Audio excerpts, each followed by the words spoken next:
Obviously, when it jumps to the YouTube clip, I just need to maximise screen as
We've had apologies from Councillor Purdy, and also Councillor Tate may be a little bit late or probably likely to join the meeting shortly.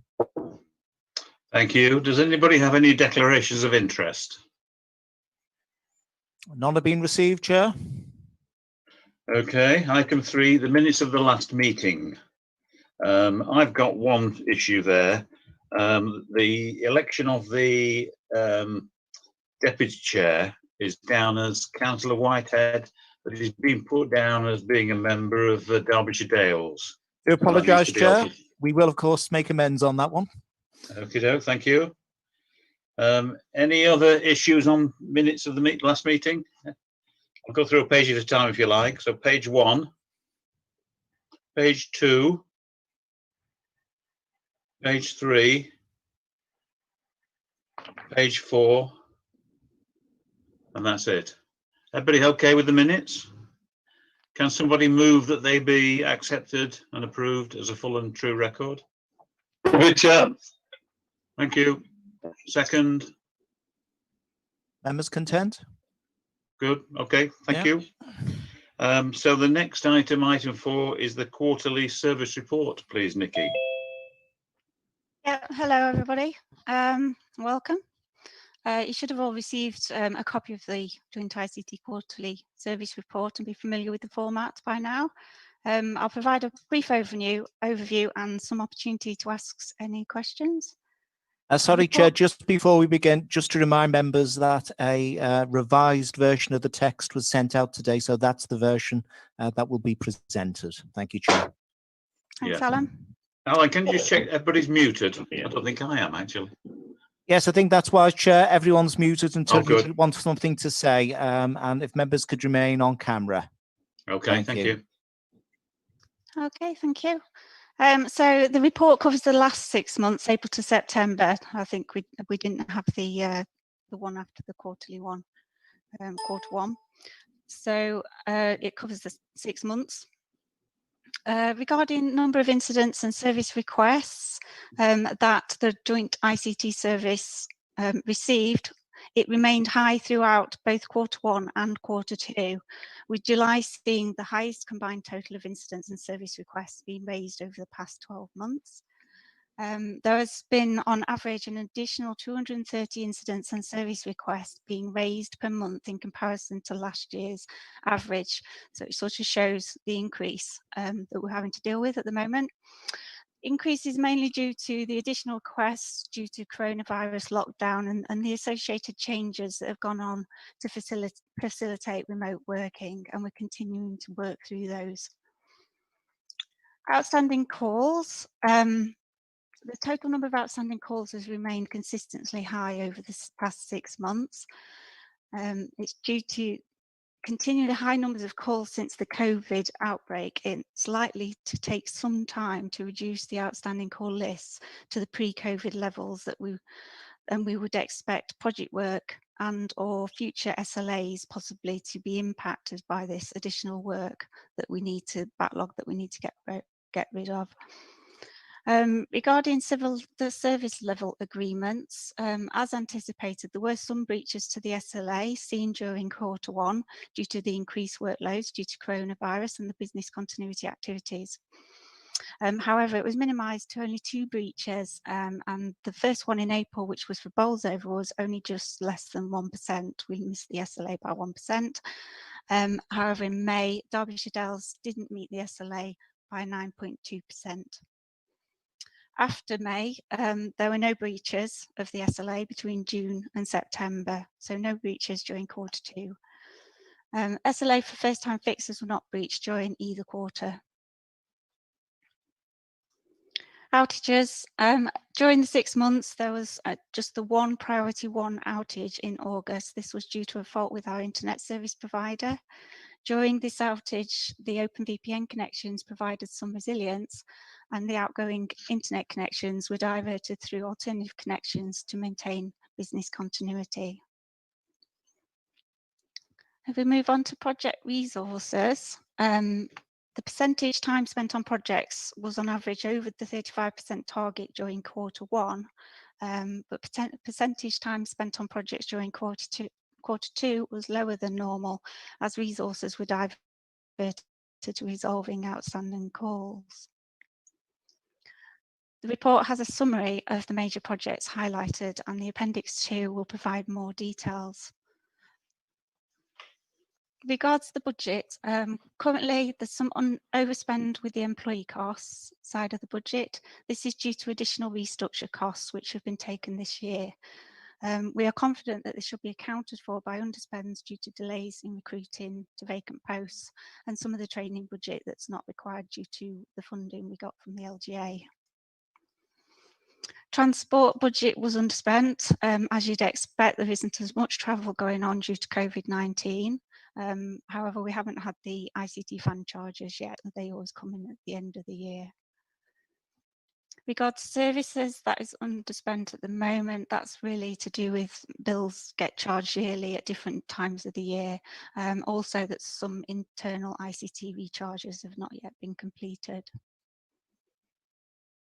The income, we got a little bit less income than expected at this time of year, but that's further internal recharges that are to be completed.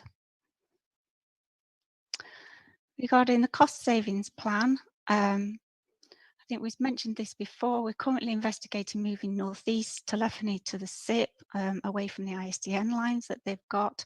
That will provide some savings. There's been delays in that at the moment due to the prioritisation of resource due to COVID-19 activities.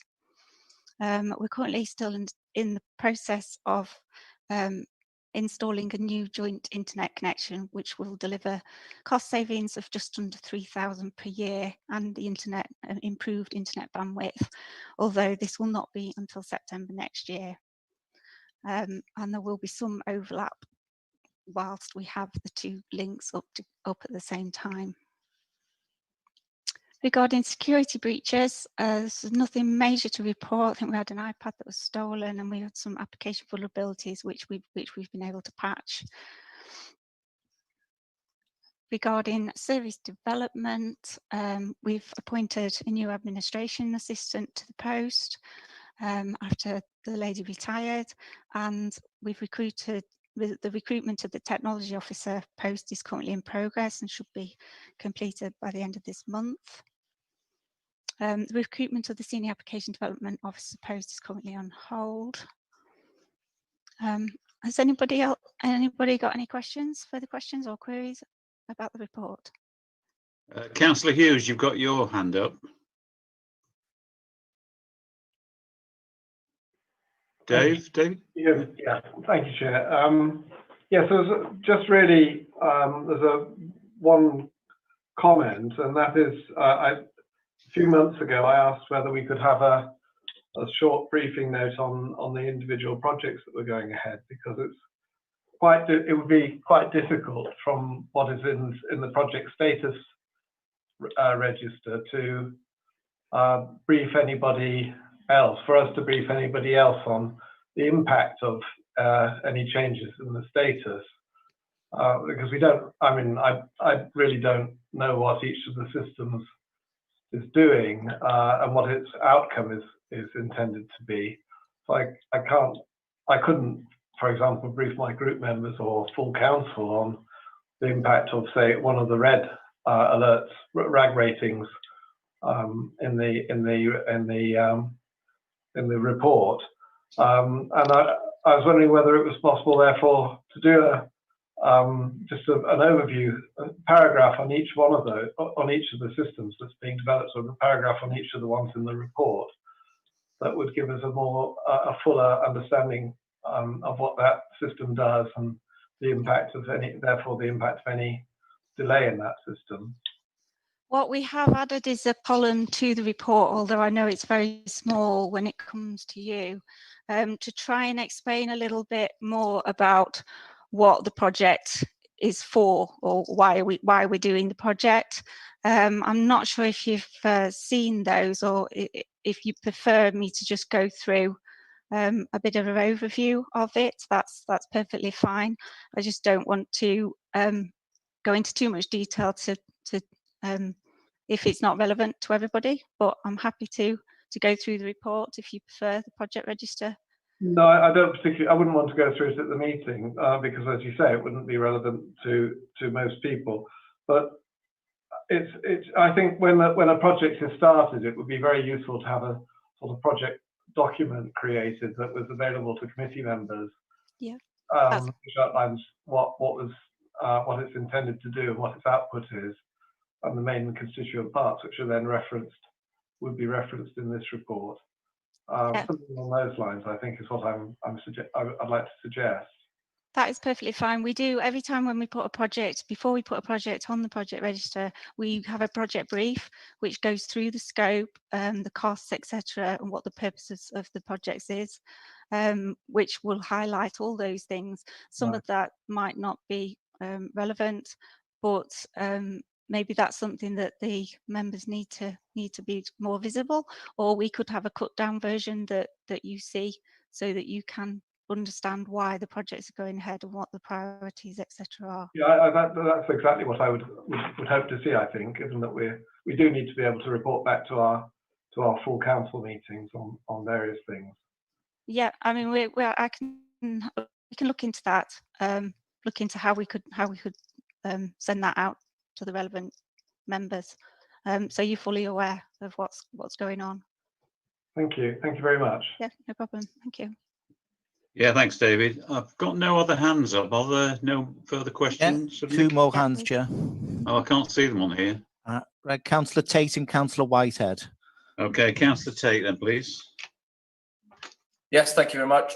You may have covered this because I'm a little bit late to the meeting, but we discussed at a previous meeting about security issues regarding the IT systems, and we were going to be sending out a test email to everybody within the council. Has that been covered already, or is... No, it's not. The phishing exercise. Yes, that's correct. Yeah, it was put on hold during COVID because we were so busy with other things at the time.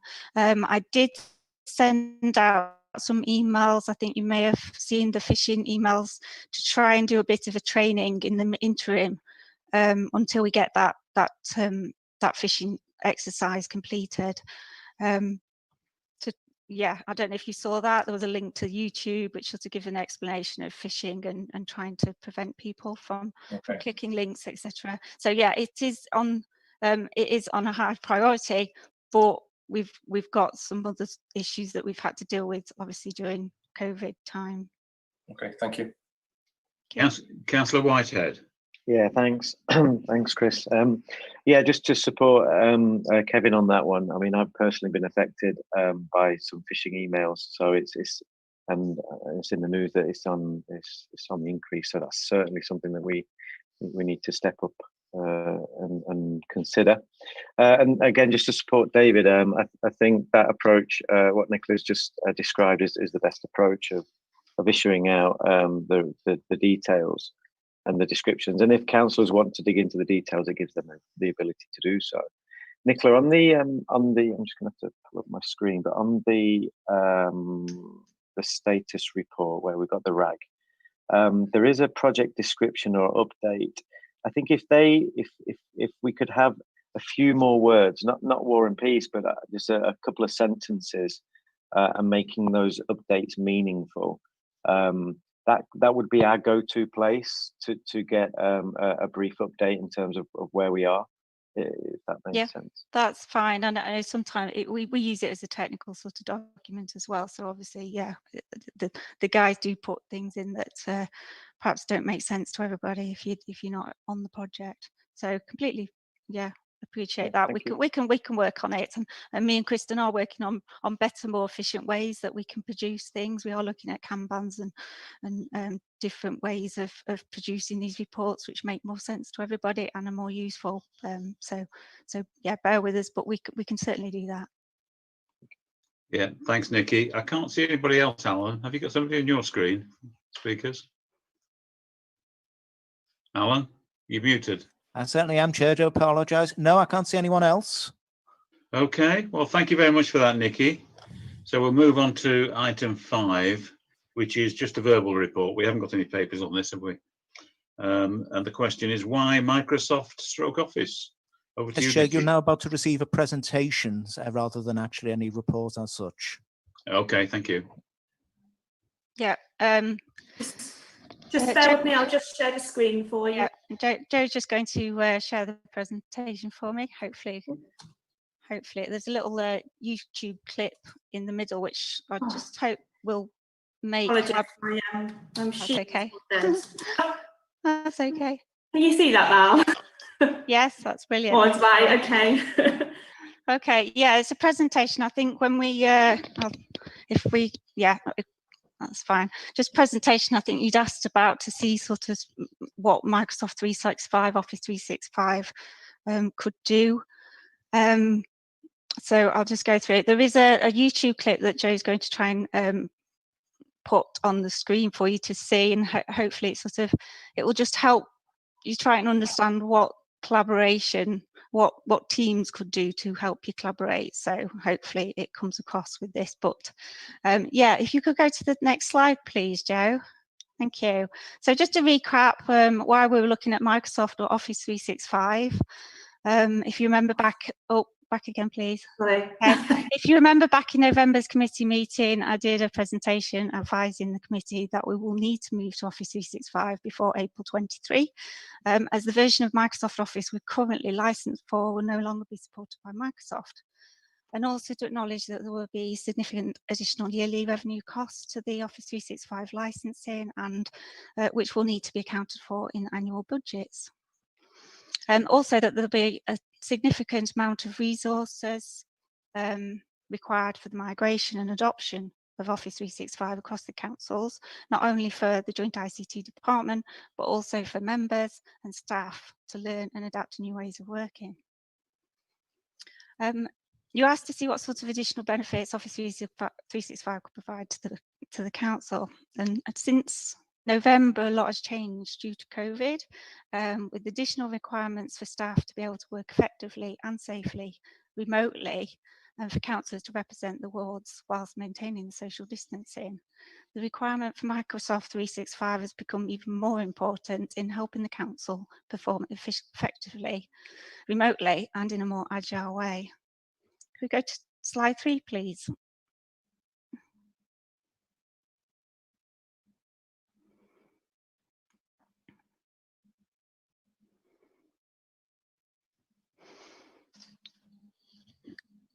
Thanks, Joe.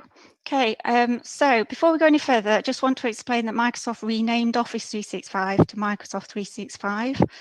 This is because it incorporates more than just the Office suites. It's got the familiar Office applications such as Word, Excel, Outlook, but it also incorporates a whole range of different products, as you can see in the infographic circle here. I'm going to try and keep it brief. I'm going to focus on a small section of the Microsoft products and provide you a few examples of how they could be used to help improve how the council communicates and work more effectively and efficiently. I'm not only going to demonstrate how it could improve collaboration and communications for yourself as members, but some ideas on how officers and staff could utilise new ways of working, along with additional security and resilience it could bring. Can we go to slide 4, please, Joe?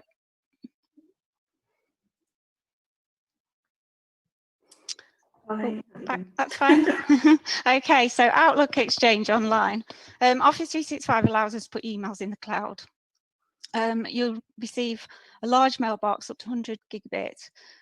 No more annoying space limitations. However, there's also considerations with this on the backup requirements, the data retention policies, etc., to be considered.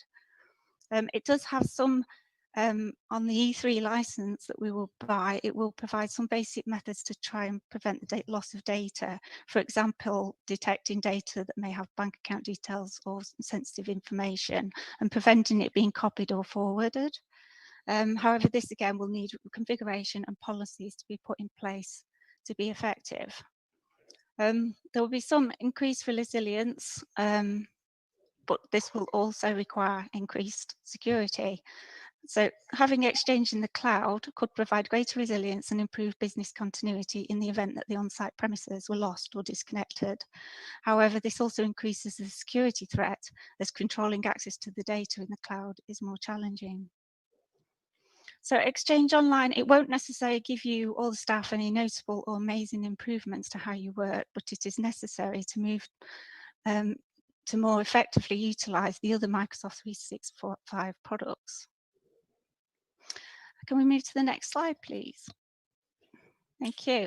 So yeah, Microsoft Teams. This, from my point of view, and hopefully you'll agree, is probably the most exciting product, which will most likely provide the tools to help the council collaborate more effectively and efficiently. Joe, if you could just play the video. I've got a short video, it's courtesy of Finn Jones on YouTube, and it's really to demonstrate at a very simple level of how a collaboration tool like Teams, compared to the traditional email, could improve how we operate and communicate.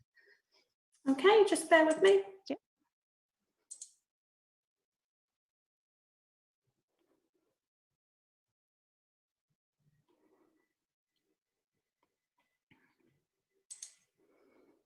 Can everyone? Reviews today, number 44, email trees.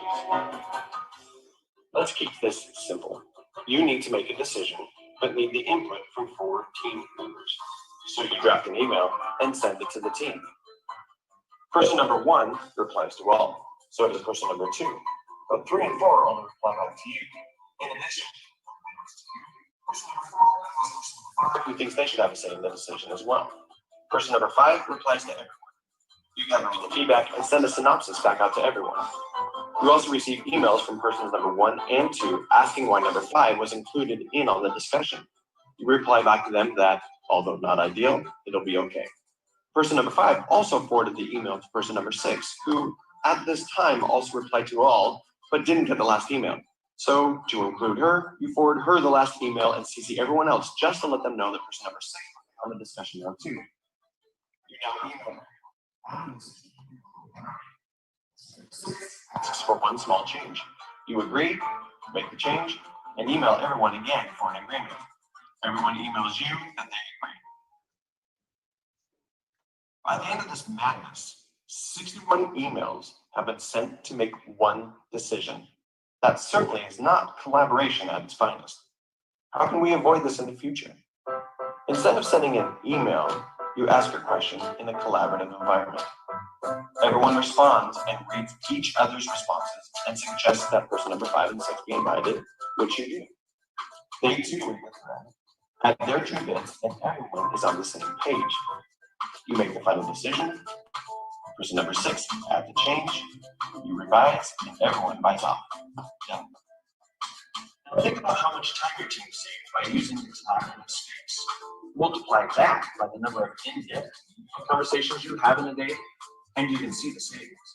Plus, the conversation is in place. You can easily write it further and save it, which always makes your team happy. Now raise your hand if you think the team could spend those hours doing something more. Thanks, Joe. If we can go back to the presentation, that'd be great. There you go. Thank you. And if we can move on to the next slide. I'm not sure how well that came across, but the link will be in the presentation that we send out to you if you want to look at it again. Yeah, some of you will already have used Teams for this type of collaboration, or maybe just as a video conferencing tool. To give you an example that maybe some of you can relate to of how Teams could be used, would maybe for, say, a scrutiny committee or some other sort of board where you're having to make a decision. Somewhere where there's a mix of staff and perhaps members, possibly some outside consultants included, such as the police or members of the public or other local authorities involved. In Teams, a team can be set up and created with all these people involved to discuss what it is you want to discuss or scrutinise. Instead of checking several emails, you have one area to read through and comment, as you saw on the screen, as you wish. With the addition of the Sharepoint and OneDrive setup, you would be able to share photos, links, videos, documents, and spreadsheets, all very easy to find in one place, easy to search in on that scrutiny channel or that decision channel.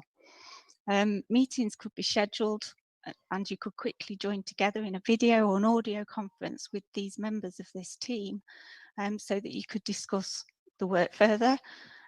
You would have one area where you could have a policy document where you all work on it together, instead of having several versions of it being emailed back and forth, which can take some time and a lot of resources to collate and agree before passing any decisions.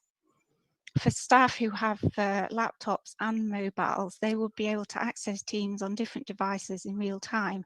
So somebody working on a laptop may have to go off site. They could then seamlessly continue the conversation on Teams via a mobile phone. The successfulness of Teams is dependent on user training and engagement, and people embracing and adopting new ways of working. Can we go to slide 6, please?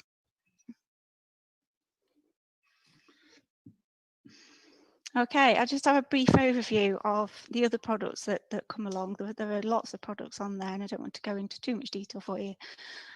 But these are some of the ones that I think will be useful for the council.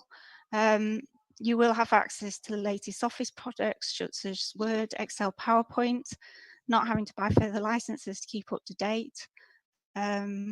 However, we can have problems with compatibility issues because of that if some of the major business applications don't keep up to date. Some of the other useful products we've got is Planner. It's a card-based task management tool. An alternative would be Trello. Provides a sort of Kanban view for those that may are involved in IT or project work. Yammer is a corporate social media type of platform, sort of like Facebook for the workplace.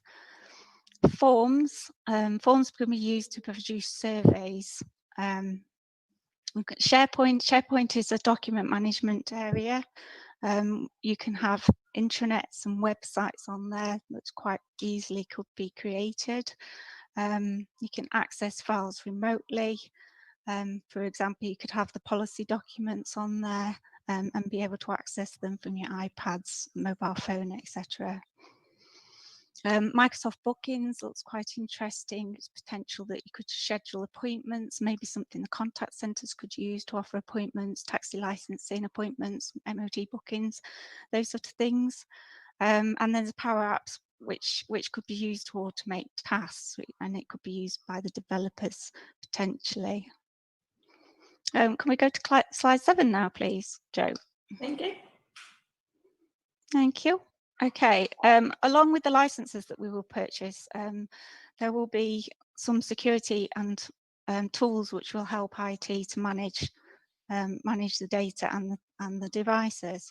So it comes with Intune, which is a mobile device manager.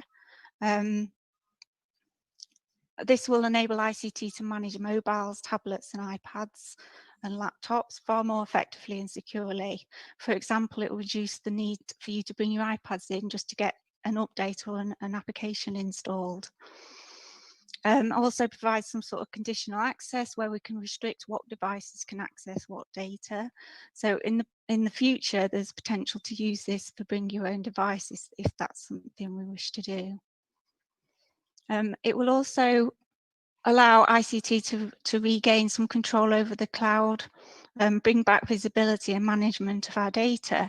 We could stop people using free apps such as WhatsApp, Dropbox, G Suite, in which we have minimal control over what data is being stored on there or who has access. Can we go to slide 8, please, Jo? Okay, next steps. Microsoft 365 implementation will take a lot of resource to implement. There's a lot of background work which will need to go on to prepare the technical environment. It will be some time before you see the improvements such as Teams and SharePoint being implemented. For example, we'll be commencing data impact assessments with DPOs. There's a lot of governance around policy and security controls to ensure data isn't lost. A lot of housekeeping tasks that we need to do and which will come out of a readiness assessment. We need to set up the single sign-on with the Azure Active Directory, implement Intune Mobile Device Manager so that we can make sure that the devices that are accessing the data are corporate devices and it's secured. we'd then have to migrate the mailboxes and the calendars to the cloud. It will only be then where we'll be in a position to sort of promote teams, and there'll be a lot of project work involved to engage yourselves and staff, getting champions on board to train and adopt new ways of working and to adopt the new technologies. As you can see, there's a huge amount of work and resources required to roll out the different elements of Microsoft Office, even before you see the notable changes. Okay, if we could go to the last. Thank you. I've tried to keep it simple, but I know I've covered a lot of information very quickly, so please feel free to comment and ask questions. Thanks, Nikki. I haven't got anybody here, Alan, on my page. Have you? No, Chair. No one seems to be asking questions. Yes, Councillor Whitehead. Councillor Thanks for that, Whitehead. Nick. Yeah, thank you. Yeah, that was a good presentation, Nikki. It is a massive task, and I've been through it, and I think other people on this call have been through it as well. And it's much needed, though. You know, we cannot move forward in the next decade without something like this. You'll be interested to see what the plan would be, and obviously the one thing that you didn't quite touch on, and it's unknown at the moment, is the cost of implementation, not just the ongoing cost of this service. But it's almost like if it's not this, then it's got to be something else. And my general feeling is Microsoft Teams does wrap everything up in a nice package for us as a council. Even though it's not something that I personally use, it does feel like it's a good one to consider. So, yeah. Thank you. Anybody else? Any other questions? Can you give us, Councillor Nikki, Lilly. Oh, Councillor Lilly, sorry. I'll come in later. Yeah, my question basically, if and when we decide to go ahead with 365, is the logistics of actually putting the training in position, because we've got a lot of people out there that's going to need a lot of training on a lot of issues within 365. Have we got any sort of indication as to the run out time and the cost of that operation? I think what we've got to do is we've got to take it slowly, and we've got to do small bits at a time so that people can embrace those changes. There is a lot of online information that we can use. Microsoft have been doing this for a long time, and they do provide a lot of information to help us, even whether it's regarding the project of how to engage people in, to use these tools, to embrace them, and to effectively, start using them. Because if we just throw them out there, you're going to not use it. You'll go back to your emails, and you'll go back to how you've worked for years. So there's a lot of project work to do that. I think we're not really at that stage where we could say how long it's going to take, or how much it will cost, or how much resource it will cost for that. I think if we concentrate on the technical side of it first, and we'll have a better understanding of how we will use it in the council. We won't roll everything out at once. And what we also need to do a piece of work further on is engaging the council members more, including the staff and the management of staff, to say what is it you need, what is going to improve your service technologically to make you more agile or make you more efficient. And a lot of these things that we've got with Teams and Office 365 will improve those different sections, and we've got to do some work on that, and what we do want to do with Office 365. It's not something we can just throw out there. So regards to for North East and Bolsover, we are starting on with, we will get some consultants involved, and we're hoping that we'll get some funding to help with that, so we can get the environment set up, and then we will put in place what other projects need to focus on after that, to get it out to yourselves and to make sure you're trained up. And I know Martin Derbyshire may be involved in training yourselves up, etc. So that's something which we will be considering as we go along. Just a question from me, Nikki, first of all. Any idea on timescale, when you'll have the costs worked out by, and also when you reckon implementation might be? When might we actually have it on, online? I think there's a lot of background stuff, as I've said, that where you won't actually see any benefit. So there'll be a lot going on that you won't actually see the benefit for. I can't give you a specific time scale at this moment in time, but I will update you as we go along. Regards to costs, I did give indicative costs on the licensing side of things in the November meeting, which won't have changed massively. But that's regarding the revenues cost, and I can provide that, or I can send out the screen that has those on. That's something I think we're going to work on and incorporate into the budgets. I think Karen sent something through before about we'll have to do reports on what budget isn't required. Yeah, thank you. David. You're muted, David. Yeah, I'm just unmuting. Thank you very much, Nicola. That's a very useful report. I'd just like to report on my experience as a town councillor with Teams and SharePoint, and also my work experience with SharePoint. I would say I've been a SharePoint user for 10 years, and when we implemented it, we found it quite difficult. But it was adopted very widely in our company, and it's been successfully adopted. It does need a lot of configuration, and I'm sure you'll be doing that. And it is quite difficult to configure well. So I'm sure you'll be able to manage that. The Teams, when we implemented it in Matlock Town Council, and we did that over the last year. I was really impressed by how quickly people adapted to it and adopted it, particularly Teams. And so I certainly go along with your enthusiasm for Teams. That was mirrored by our office staff, and we've got 5 office staff and various outside workers, all of whom are using Teams, and they're using it very successfully in the way that you suggest it would be used. So yes, I think it's a great product for collaborative working. And they also adopted SharePoint, and the councils adopted SharePoint far faster than we did as a company 10 years ago. It's probably improved, but also people's IT experience has improved as well. So I wish you well. I think it's a really good thing to do.